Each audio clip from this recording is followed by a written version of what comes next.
Man, Chicago Bulls, man. First of all, man, we back. We back with another video. And as you can see, as you probably seen from the title, I've been seeing on Twitter, or different social media, like platforms. I've been seeing a lot of Bulls fans losing their mind and getting upset, with this team, and how they been playing recently. I've been seeing a lot of, questioning, on the team, questioning like, are we really good, or just a whole bunch of nonsense that I'm ready to, family talk over with Bulls fans, because as a former Bulls fan myself, these last four games we have played, yes, it's been frustrating, and that's why too,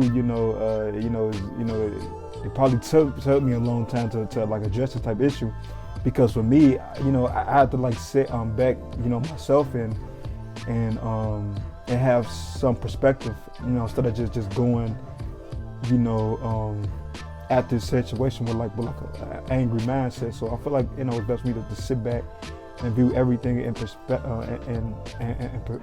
perspective, and I have some good reasons on why, if you're a Bulls fan, you shouldn't be concerned. Any logical sports fan at that, this probably would apply to, if your team is slumping or whatever, or because slumps, we know what happens, for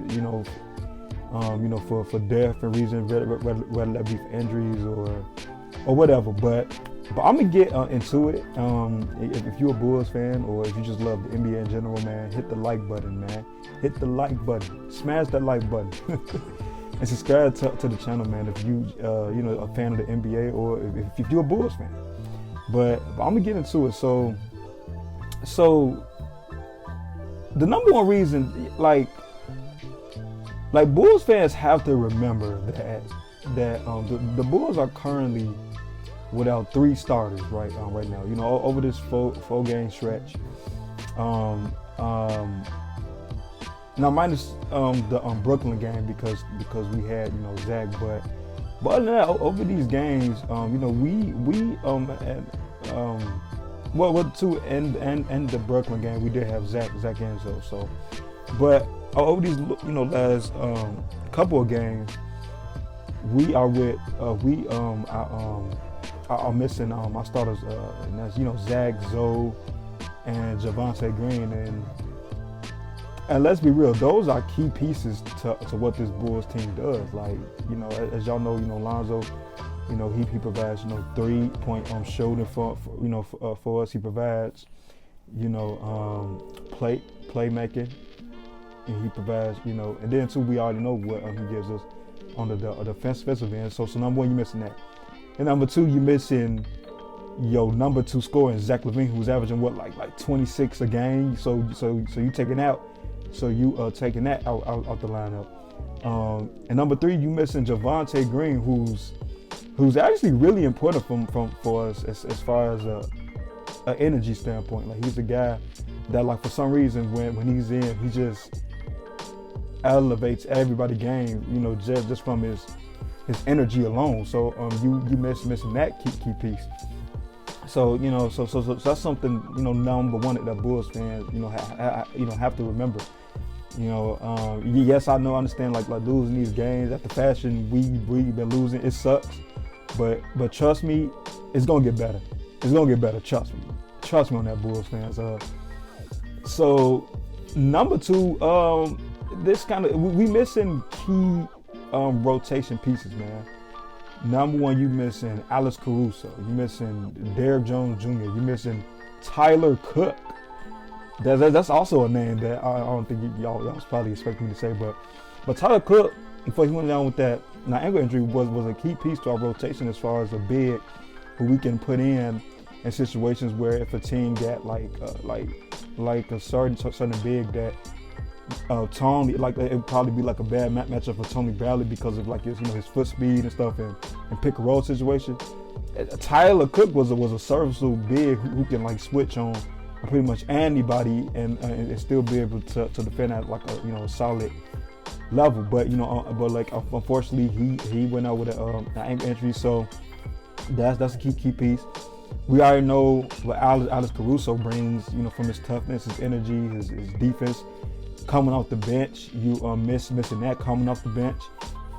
So and then Derrick Jones Jr., another guy that usually come off the bench when Javonte is in, and a guy who who comes in can give you like 10 minutes or whatever, from just his athleticism, it's like an energy boost, based of some of the dunks he'll do or some of the the flexions he'll get, like so that helps us from an energy standpoint.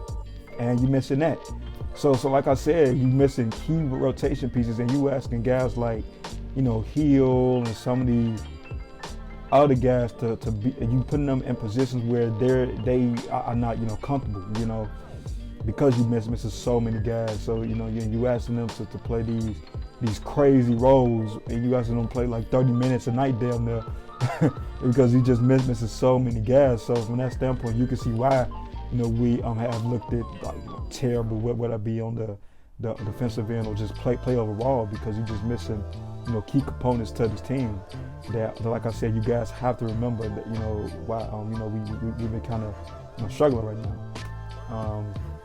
And then too, like as far as like my next reason is because you got to think about the schedule.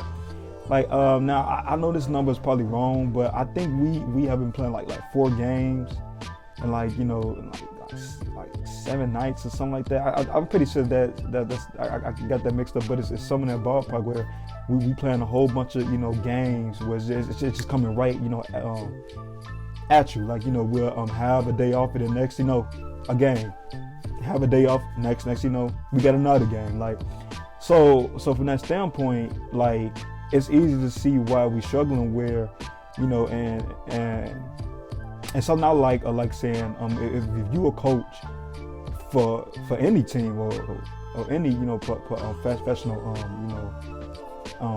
sport or whatever, every coach, the number one thing they love is practice time. They love practice time, and for obvious reasons. And because of the games, Billy hasn't been able to have like a full practice time because because with so many games, like he said, like those off days, he want to give those his guys rest. So he's necessarily not doing practice time. He's doing film sessions, but it's nothing like getting on the court and actually practicing certain things. So you lose that aspect because of so many games, and then add on the fact that you already get a whole bunch of guys who really who aren't in a rotation. You sign the guys that like Hill, who's trying to like learn these guys, and then you tell them that with so many games we can't really practice. Yeah, I don't know about you, but that spells disaster, and you seeing the results on why we struggling so bad. like it's simple once you really sit down and think about it, man. And, but on the bright side, I will say for this team, as we getting Caruso back, and it's like we're gonna get Javonte back, pretty soon here, and hopefully Zach Alonzo not so far behind. After we play Cleveland, and after we play the Bucks, our schedule get easier. Like if you don't believe me, like look up the schedule, man. The schedule gets easier, and that's why I'm so optimistic and why I'm not really tripping, on the recent struggles. Like yes, it sucks. It's a low period for us, but every team goes through that. Every team goes through a period where, you kind of it's a low period. You gotta adjust. Every great team is going through that. Even the Bulls, the Bulls team that won, 72 games or whatever. Like they had like a rough stretch. Like so, it happens to every team. Like it's just what I'm saying. So, but like I said, our schedule gets easier. We play teams like Orlando, the Thunder, Spurs. After we play the Cavs and Bucks. So from that standpoint, if you're a Bulls fan, you should be optimistic from that standpoint. So yeah, man, I gave you the reasons on why you still have faith in this team and why this team is still a contender. And leave in the comments your concerns, or leave in the comments if you not really concerned with this team. Yeah, so leave it in the comments. And like I said at the beginning, if you're a Bulls fan or if you're an NBA fan, man, please hit that like button, smash that like button, hit the subscribe button. I want to build a basketball community where we talk nothing but basketball, and I'm looking to build that up. So yeah, that's gonna be it for me. Yeah.